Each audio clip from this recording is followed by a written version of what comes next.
What's going on, guys? Welcome back to the channel. Today we're going to do some talk about the 2004 to 2008 F150s and go over some of my favorite trims and packages that were available. I got 5 that I want to talk about, and I wanted to do this because I am really invested in the 90s and 2000s for Ford vehicles. This is really the era where I have a ton of knowledge just from always being, when I was younger, I was always studying them.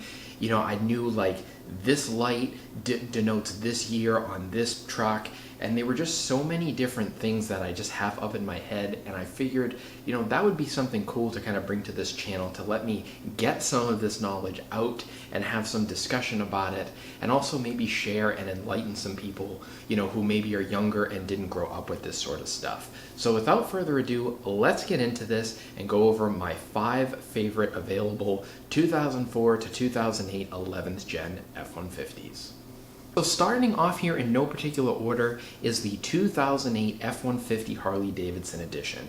Now if you look at my own F150, my 2004 XLT extended cab, you can see that I have a lot of Harley Davidson parts on it, and especially the 2008 Harley Davidson wheels. These are 22-inch wheels, which in my opinion are some of the best looking factory wheels ever offered on most auto manufacturers. They are absolutely stunning, and they look amazing on Expeditions, they look amazing on 11th Gen F150s, they look amazing on 12th Gen F150s, and I think they would look amazing on the 13th and 14th Gen F150s. They are such a classy, simple design, but they are so rare, and it just sets off almost all the colors available. I mean, my truck is Arizona beige, and it looks amazing in those wheels, in my opinion. Harley Davidson in this era was such a cool design because it was so different, but it flowed well, and you could tell that Ford really put a lot of effort into it, just like they did on the 10th generation Harley Davidson. In later years, it started to feel more like a gimmick, and I guess you could argue that the Harley, and Ford pairing was always a bit of a gimmick, but it just felt more special in the 11th and 10th generations. And with this wheel, the blacked headlights, the special grille, it just set it more apart than it did in the 12th gen era, and then Ford ultimately dropped it, which I think is kind of a shame. If you look at some of the later versions that they've had out, where they had a conversion company did it for Ford and sold it at dealers, to me it just looked kind of hokey. It looks like they just wanted to put Harley Davidson badges everywhere and try to get, hey, I have a Harley bike, I'm gonna go buy that truck, where I don't even ride a Harley Davidson, and I see how beautiful and how thoughtful Ford was with the Harley generations, especially on this 08 with the special wheels, and it just looked so much nicer, and it was pretty cool because you could get the optional Celine supercharger on it, which again in itself is pretty rare. So I think that the design of this truck, and much of it was the same in 06 and 07, but with the special orange paint, with the copper accents, the unique 1-year only wheels, the 08 in my opinion is just one of the most beautiful 11th gen F150s that you'll find on the road today. My big enjoyment with a lot of trucks is just simple, classy, and clean. And in 2008, Ford had the King Ranch, which they had started offering on the 11th gen back in 05, but they had this beautiful mahogany paint with Pueblo gold accents. And in this era, when you had the 20-inch wheels available, it looked so gorgeous for a stock off-the-floor truck. It just screamed class to me. And I remember I was always very active on the forums, kind of in their heyday in the 2000s and early 2010s, and there were some members that had these 2008s with the mahogany paint, and Ford had the mahogany painted to match mirror caps. Some of them had the towing mirrors. It just looked amazing out of the box. I really couldn't see myself changing very much. It's just such a great looking color combination. And this was really starting to wind down Ford's era of using that really nice, true leather interior. And unfortunately for the King Ranches, as time passed, the quality of leather started to kind of get worse, because in the first 10th gen versions of these trucks, people didn't know how to take care of them. They were legitimate high quality leather that you really needed to take care of with special, soaps and conditioners. And unfortunately that started to go away, and this was really the last generation that I'm aware of that used this high quality leather. Pair that with that mahogany and Pueblo gold paint, it looks amazing. I just think this is one of those very good looking rigs that when you see them even now and years later, someone who took care of it, it is going to turn heads if you know what you're looking at, because you just don't see them around as much as you used to, and let alone that special 2008 color combo. Just looks amazing. Now we can't forget about Roush. Roush in this era had some of their coolest vehicle offerings between the F-150 and the Mustang, but especially in the F-150. Now you may be familiar with their Stage 1, Stage 2, and Stage 3 offerings that they had back in this time frame, 04 through 08, that kind of era. But they also in 2007 and I believe 08 had the Roush Nitemare. Take a look at it. You'll see the smoked headlights, the special grille, the special lower chin spoiler, and you can see that they had these in the flare side, which makes them very rare. Now these trucks were supercharged, they were lowered, there was a bunch of goodies installed on these to make them kind of like the Lightning of this era. And I really just love this time period for Roush. I am a street guy. I don't drag race, I don't drive like a madman, but I like street trucks. My truck is lowered, I appreciate that stuff. I enjoy, having pretty good handling for a truck, taking an exit, and you don't need to slam on the brakes, you can just kind of less body roll, a little bit more power. And that to me is what Roush encompassed in this generation. In later years, Roush really started moving, and understandably so, more towards the off-road segment.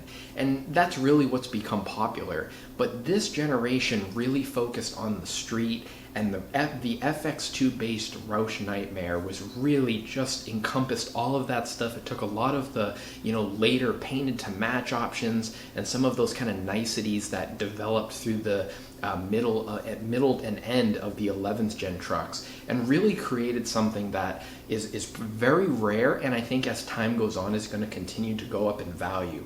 This is a very kind of pinnacle type performance truck of this era, especially being a flare side and a standard cab, something you just don't see much anymore. And when you pair it with those rare 22-inch wheels, the supercharger, the lowered stance, it just creates a very, very cool street truck that if you know what you're looking for, you're like, that is a pretty rare truck. 2004, the first year of the 11th gen F-150. And also the 1 year where Blazing Yellow was available. Now this was something you could see in kind of rare on the STX, but you most commonly saw it on the FX4 trim. You'd see it sometimes in an extended cab flare side or a Super Crew, and there was often, like, I can't remember if it was like dark shadow gray on the two-tone on the bottom you saw a lot. And these are super rare. And if you see a yellow 11th gen, it is a 2004 F-150, unless it was custom painted after the fact, but it was available 1 year. And for that, I just wanted it on the list. I think these are such a rare, kind of in-your-face color. If you think back to Dodge, in this era, they offered the Rumblebee truck. And that was that yellow, and for some reason, I don't know what it is, I am not an ostentatious person, I am not showy, but I always liked the yellow on the F-150 and the Ram, and for whatever reason, it just has always stuck with me. And I think, they're super hard to find now, and once in a while I will see one, and I get excited when I do, especially in the off chance where it is in mint condition. They're just cool. I don't know what it is, but I just love that yellow, and the guys that own them have often done a really nice job customizing them. There were some that did more of a street look back in the day on the STXs, and then some of the guys have done a really nice job kind of with a level or lifted look, and they did a really nice job. So love Blazing Yellow, really rare color, 2004 only. And rounding out this list is the 2007 and 2008 F-150 FX2. Now, for those of you that aren't familiar with this, think about the FX4. This really came on as a trim. It used to be a package, but in the 11th gen, it became a trim. And so the FX4 was the off-road version, painted to match everything for the most part, especially as time went on. And it was more towards the top end of the trim levels. And then over time in '07, Ford offered the street version, which was a two-wheel drive. That's what the 2 is, FX2. And this one was very neat to me because, again, it took a lot of unique pieces. And in 2007, Ford started offering, I believe it was '07, the painted to match mirror caps, the painted to match door handles, and that stuff came on the FX4 luxury package and also on this FX2. And it just makes such a unique look to these trucks. You often saw them in white, red, or black. Those are the most common that I remember seeing.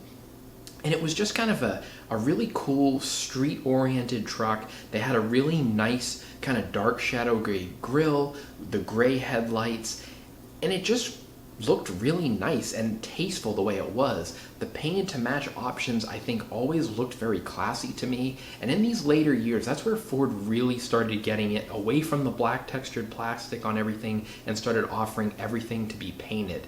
The FX2 is definitely something that carried over into the 12th generation trucks, but Ford really started to get away from the special chin spoilers and, special paint options and the headlights. And to me, that's kind of a bummer because, these FX4 packages and FX2 packages, they were just unique, and it was specific, like parts were specific to that trim. Just like if you look at that chin spoiler, that's the only place that you got that. And now they've started getting away from that, and it's kind of sad to me because, I understand, Ford has that one Ford philosophy, where they do everything globally, and I'm sure that they've tried to streamline things so that, they're able to, maximize profits and the production line. But there was a charm throughout the 90s and 2000s where Ford and a lot of other manufacturers had a lot more special pieces that were available for particular trims. And that's why the FX2 really stood out to me. It was very unique. It gave you a really nice platform where a lot of the painted parts were already done for you. And by the time you changed your wheels, maybe added a cowl hood, do your exhaust, whatever, you had a really nice factory base that you could customize yourself without going above and beyond, having to keep going to a body shop for this to be painted, that to be painted, because that's what you had to do. A lot of the stuff on my truck, I've had to paint myself over the years, and that's where a lot of people don't understand sometimes how much is actually done to our trucks, because they didn't come that way back in the early days of this generation, and obviously prior generations. You had to do it yourself. And so I thought it was cool to see Ford in that '07, '08 era really start to offer those painted parts, and that's continued the trend through today. As you've noticed, you don't see much black textured plastic anymore. A lot of it's chrome or painted, and that's why this particular model always stood out to me. So guys, what do you think of this list? I know there's other ones out there. You have the Celine F150, there were some other models, you had the Tuscany trucks, I get it. And the Boss is another one. But I felt like these captured some of the different trends that were, kind of prominent in that time, whether it was more of the stock look of the King Ranch with the specific color, or something a little more high performance like the Nitemare. I think that they all kind of bring their own to the table, and it's something that I've always appreciated when I look back fondly on this generation, especially because I own one and spent so much time over the years participating in the forums, reading and learning about them, and especially being at the auto show when this model first debuted. So let me know, guys, what do you think of my list? What are your favorite 11th gen trucks? I'd love to hear it. Let's have a discussion on it. And as always, I appreciate you watching, guys. Hope you're doing well. Take care.